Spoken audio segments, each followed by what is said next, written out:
Here's how to connect GA4 data integration with Unbounce. In your Unbounce account, open your landing pages list and click on the landing page you want to connect. You'll be redirected to the page overview section. In the page overview, look for the integration section.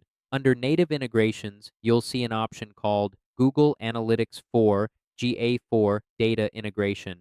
Click on it. A window will pop up prompting you to connect your Unbounce landing page with your Google Analytics 4 property. Before linking your GA4 data, you need to authorize your Google account.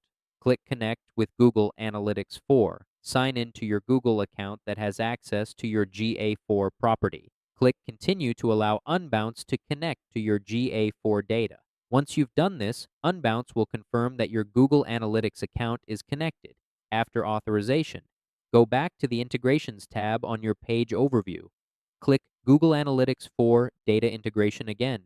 From the drop-down, select your Google Analytics account and the GA4 property that corresponds to your Unbounce landing page. Click Connect with Google Analytics 4 to finalize the connection. Once connected, you'll see a confirmation message and your changes will be saved automatically. You can now view your Google Analytics data under External Data in Unbounce. After integration, Unbounce will display key GA4 metrics for your landing page, including impressions, clicks, cost per click, total cost, average time on page scroll activity. These metrics will help you understand your visitors' behavior and engagement directly from your Unbounce dashboard. And that's how to connect Google Analytics for data integration with Unbounce.